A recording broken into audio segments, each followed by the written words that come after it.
नमस्कार। नमस्कार मित्रों।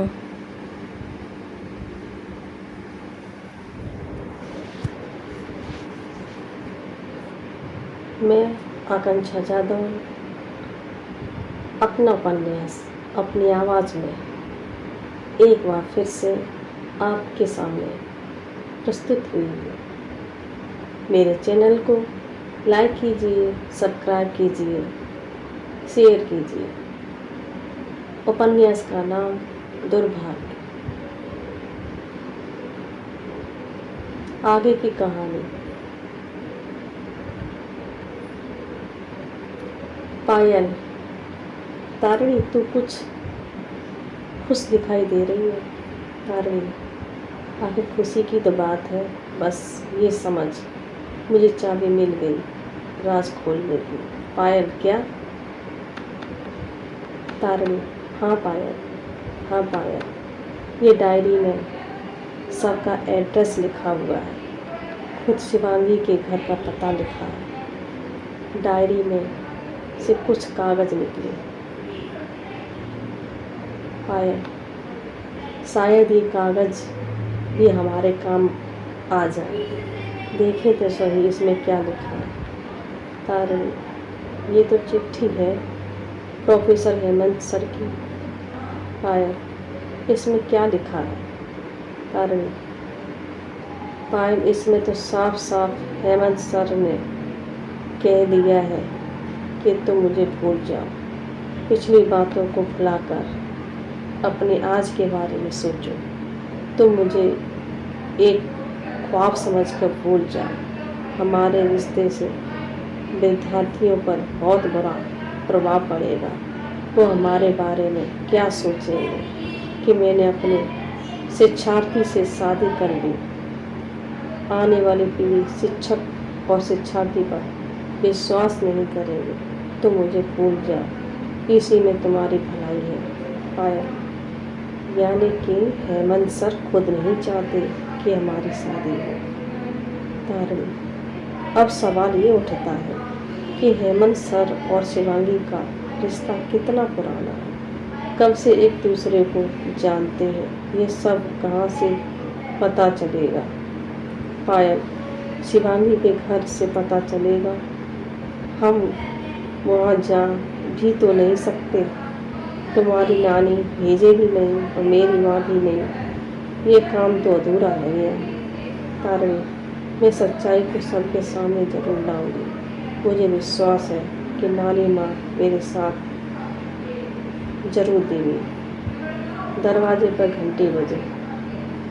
तारिणी और पायल के ऊपर संकट के बादल मंडराने लगे।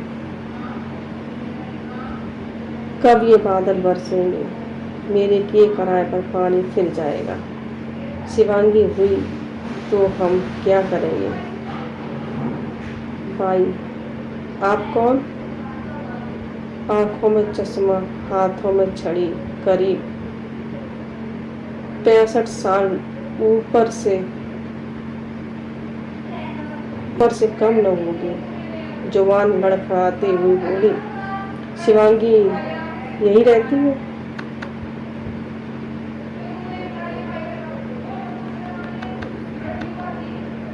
बाई, हाँ यही रहती है। तुम कौन हो? जो भी आता शिवांगी मालकिन के बारे में पूछता ही चला आ रहा है। मैं शिवांगी की माँ सुधा हूँ।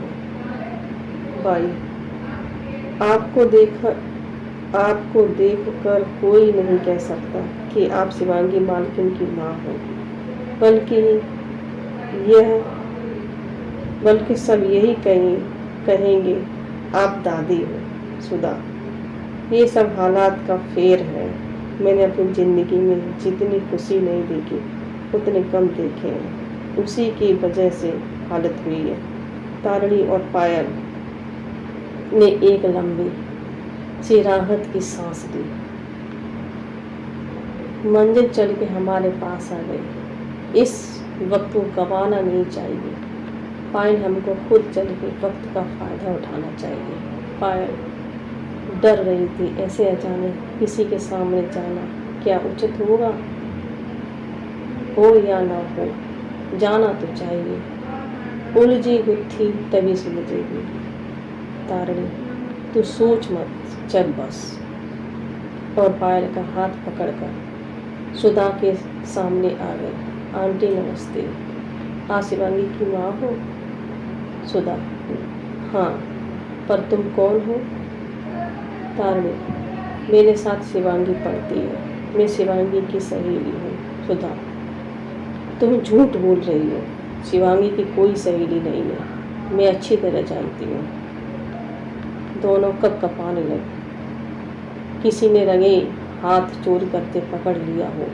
मन में डर के कारण अनेक बुरे बुरे ख्याल आने लगे, जो एक जुर्म को छुपाने के लिए और झूठ बोलने पड़ेंगे। क्या मुझे सच बता देना चाहिए? अगर झूठ बोला तो कहीं किताब न लिख जाए, इससे अच्छा है सच बोलकर कड़वा घूंट पी लिया जाए। सुधा तुम घबरा क्यों रही हो, जैसे मैंने तुम दोनों को चोरी करते पकड़ लिया हो। पायल ने ध्यान भंग करने के लिए और प्रश्न पूछे। आंटी जी आप यहाँ क्यों आई हैं? सुधा आखिर शिवांगी ने साबित कर ही दिया कि वो मेरी बेटी है। तारणी ऐसा क्या है? सुधा आखिरकार हेमंत ने शिवांगी से शादी कर ही ली, मैं यही चाहती थी। पायल आप खुश हो रही हैं? कॉलेज में चर्चे के पर्चे चपके हुए हैं, हर कोई शर्म भरी नज़र से देखता है। शिक्षक और शिक्षार्थी का रिश्ता शर्मसार कर दिया। शिवांगी को तो और भी अच्छे रिश्ते मिल जाते, कैसे अपने माँ बाप की इज्जत उछाल दे। सुधा लोगों को और कोई कामकाज नहीं रहता है। तारणी आप ऐसा क्यों कह रही हैं? सुधा मेरी इज्जत तो बहुत पहले ही चली गई, आज इज्जत गई नहीं है बल्कि वापस मिल गई है। तारणी आंटी जी ऐसा क्या हुआ जो आप दुख की बजाय खुश हो रही हैं? सुधा अपने पुराने ख्वाब में पहुंच गई, जहाँ ख्वाब तो भर गया था लेकिन निशान रह गया था। हर वक्त ख्वाब का एहसास दिलाता रहता था। घाव देने वाला अगर साथ होता तो वो मीठी याद बन जाती है, घाव देने वाला दूर हो जाए तो नासूर बन जाता है, हर पल तड़पता रहता है। तारणी आंटी आप कहाँ खो गई? सुधा मैं अपनी यादों में खो गई, जहाँ दर्द के सिवा कुछ नहीं था। शिवांगी का जन्म हुआ तो शिवांगी के पिता की मृत्यु हो गई। संघर्ष के बाद शिवांगी का लालन पालन किया। एक औरत का नन्ही सी बच्ची के साथ समाज में जीना कठिन होता है। मानव के रूप में भेड़िए घात लगाए रहते हैं, समाज के बीच पहचानना मुश्किल है। समाज में अच्छे मानवता की पाठ को सिद्ध करने के कारण हम जैसों का रहना संभव हो सका। अतः निश्चित था हाँ शिवांगी शादी योग्य हुई तो मैंने उसकी शादी के लिए लड़का देखना शुरू किया। मुझे हेमंत पसंद आया तो मैंने हेमंत शिवांगी को देखने घर आया। कविता का सार छुपा हो, कोई भी शायरी करने लगे।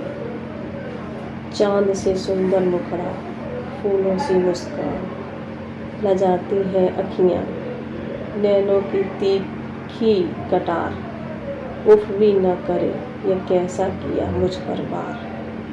बैरागी भी देख ले तो मन तो बन जाए तेरा जो भी, हम हो गए तेरे पुजारी, पुजारी को दे दो फल। हेमंत जितना सोचता कम था। हेमंत शिवांगी का जोगी बन गया था। सुधा हेमंत तुम्हें शिवांगी पसंद नहीं क्या? हेमंत ऐसा कुछ नहीं। सुधा हेमंत तुम्हारे कॉलेज में ही शिवांगी पढ़ती है। हेमंत पर मैंने कभी नहीं देखा, अब मैं चलता हूँ। माँ आप आ जाना। राखी। सुधा, मेरी तरफ से ये रिश्ता हाँ होगा। शादी तो तब ही करेंगे जब हेमंत कुछ बन जाए, काबिल हो जाए, किसी का मोहताज न हो, अपनी जिम्मेदारी अच्छे से निभा सके। बहुत सी उम्मीद हेमंत से जुड़ी हैं, सपनों की लड़ी सी लगी थी जो खत्म होने का नाम न था। हेमंत काबिल हुआ तो दायित्व और बढ़ गए। दायित्व था घर की हालत सुधरेगी। अभी तो सिर्फ 2 वक्त पेट भर के भोजन ही नसीब था, उसमें से कटौती करके हेमंत को पढ़ाती थी। राखी के कंधों पर पूरी गृहस्थी का बोझ था। दादी कब से आस लगाए थे कि मेरा पोता मेरी आंखों का ऑपरेशन कराएगा। ख्वाब सब हेमंत पर आश्रित थे। सुधा पेड़े की ओर संकेत करते कहा, अरे अब तो रिश्ता तय हो गया, अब तो मिठाई खा लो, अब हम समदिन बन गए। राखी की लालसा तो कुछ और ही करवट लिए थी। सब तय हो गया, लेकिन दहेज के बिना कहाँ शादी। बिरादरी वाले क्या कहेंगे। आखिर मेरा अकेला ही लड़का है, पढ़ाई पढ़ रहा है, अच्छी नौकरी मिल जाएगी तो ऊंचे खानदान के रिश्तों की लाइन लग जाएगी। राखी मन की भावना को सीधे न रखकर समाज का सहारा लेकर मन की हसरत को साकार करने के उपाय दे रही थी। डर भी रही थी कहीं सुधा मेरा पासा मेरे ऊपर ही न चला दे। लड़का करता क्या है, नौकरी लगेगी भी या नहीं। आखिरकार राखी से रुका नहीं गया। औरत होती है ऐसी भूल जंतु हजम कर नहीं सकती, पर मन में आई बात नहीं। सुधा, मैं तुमसे एक बात साफ साफ कहना चाहती हूँ। वैसे तो हेमंत के लिए कई रिश्ते आए, पर मुझे शिवांगी पसंद थी, संस्कारी लगी, इसीलिए मेरा बेटा और शिवांगी को देखने आई।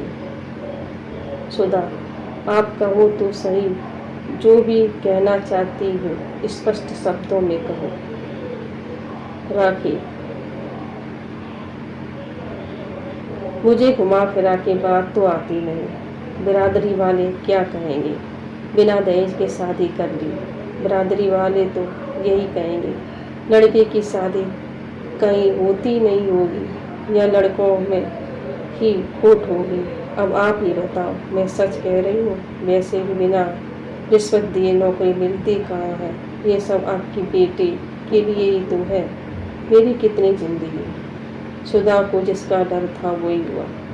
अगर पास में पैसा होता तो शिवांगी की शादी ऊंचे घराने में न हो जाती। बात बनी बनाई बिगड़ती नजर आई। कैसे भी करके ये रिश्ता हाथ से निकलना नहीं चाहिए।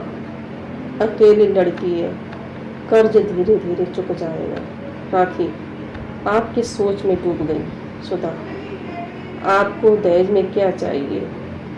राखी के मन में उथल पुथल मच गई और सोचने लगी, अकेली लड़की है, शादी के लिए बचा के रखा होगा बस 1.5 लाख रुपए, गहने अलग से, चैन, चूड़ियाँ, झुमकी तो होनी ही चाहिए। हेमंत को कॉलेज आने जाने में परेशानी होती है, इसीलिए एक मोटरसाइकिल, बस इतना ही। सुधा मन में सोचने लगी, बड़ी लालची है, इतना सारा तो मांग रही है और ऊपर से कह रही है बस इतना सा। लड़की का भाव बता रही है, हम करें तो क्या करें। चलो शिवांगी के पास गहने तो है, रुपए और मोटरसाइकिल की व्यवस्था करनी है। लोगों से सुना है लड़का काबिल तो है, नौकरी जरूर लग जाएगी।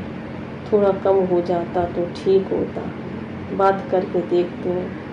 बात करने में क्या जाता है। सुधा को डर भी लग रहा है कहीं रिश्ता हाथ से निकल न जाए। कुछ भी हो एक बार तो बात करनी ही है। आप थोड़ा कम नहीं कर सकती? इतना सब कैसे कर पाएंगे? राखी, वक्त की अहमियत देखी, अगर आज झुक गए तो कैसे काम चलेगा। झल्लाते ऊंचे स्वर में कहा, मैं अपने लड़के का मुंह थोड़े ही लगा रही हूँ जो कम हो जाए। सुधा की मुख की तरफ देखा तो झुकी नजर को देखकर एहसास को थोप कर कहने लगी, तुम इतना कहती हो तो 25,000 कम दे देना। सुधा, हाँ ये सही है। तो रिश्ता पक्का समझे। राखी, हाँ रिश्ता पक्का होगा। सुधा, अब तो पेड़े खा लो, अब तो रिश्तेदार हुए। अगर पैसे से रिश्ते खरीदे और बेचे जाते तो अमीर लोग सुकून पाने के लिए पैसे से रिश्ता बना सकते। पैसों से रिश्ता तो बन जाता है पर विश्वास, अपनापन नहीं मिल पाता जिसकी तलाश सबको रहती है। ये खुशी हर किसी की किस्मत में नहीं होती। जिस प्रकार लहरों को कोई बांध ना सका, तड़कती बिजली को कैद न कर सका, वैसा ही हाल शिवांगी का है। शिवांगी अपने मन मंदिर में हेमंत को बसा चुकी थी, उसे ही अपना भगवान बना चुकी थी। अगर ये रिश्ता तय न होता तो क्या शिवांगी अपने मन से हेमंत को निकाल पाती। ऐसा न हुआ। पंछियों को इंतजार रहता है कि कब सुबह हो, आकाश की सैर करें। कली को इंतजार रहता है कि कब खिले फूल बने, किसी के गले का हार तो किसी के चरणों की सौगात बने। सबको इंतजार रहता है। पैसों से परे प्रेम के अंकुर फूट चुके थे। सपनों के ताने बाने बुनने में परिवार से परे प्रेम की कहानी का अध्याय शुरू हो चुका था। शिवांगी और हेमंत के मन में कल के सुबह होने की बेचैनी से इंतजार था। कब सुबह हो, कब कॉलेज खुले, कब बेचैन आंखों को सुकून मिले। दोनों की रातें करवटों में बदल गईं। एक अलग सी बेचैनी थी जिसकी जिक्र भी करें तो किसे कौन समझेगा, कौन समझा सकता है। हेमंत तो उसके चित्त में खो गया जिस रूप ने शायर बना दिया। कभी मुस्कुराती, कभी लजाती, खो के जगाती आंखों में कब सुबह हो गई। जिसका दोनों को इंतजार था वो सुबह आ गई। सुबह की भीगी भीगी सुगंध हवा के साथ बदन को छू के गुजरती, मन को हर्षाती। आज चारों तरफ मुस्कान ही मुस्कान नजर आ रही थी। सब नजर आ रहे थे पर जिसके लिए आंखें व्याकुल थी, उसकी एक झलक के लिए मन बेचैन हो रहा था। आखिरकार नजर आ ही गई। जिसका लहराता दुपट्टा, गुलाब के रंग से बनी सूट सलवार, मुस्कान पर गिरती शबनम की बूंदें। सामने शिवांगी आई तो नजर चुरा रही थी। हेमंत उसके आने से बाहर आई, उसकी नज़र पर ठहरी मेरी नज़र। हम रात आते उनकी चाह में, एक बार नज़र से नज़र मिला तो लीजिए। इस बंदे का क्या कसूर, दवा भी तुम, दुआ भी तुम, एक बार नज़र भर के देख लीजिए। जिसकी तलाश में हेमंत शुद्ध बुद्ध भूल चुका था, बेजान में जान डाल गई। शिवांगी ने नज़र उठा के देखा पर वो सहमी सी आंखें बहुत डरी हुई थी। आमने सामने दोनों खड़े थे। कहने को बहुत कुछ था पर कौन पहल करे। आखिरकार हेमंत ने पूछ ही लिया, अगर आपको मैं पसंद नहीं तो बता देना, मुझे तो आप अच्छी लगी। धन्यवाद मित्रों। आगे की कहानी अगले भाग में। मुझसे जुड़ने के लिए लाइक कीजिए, शेयर कीजिए, सब्सक्राइब कीजिए। धन्यवाद।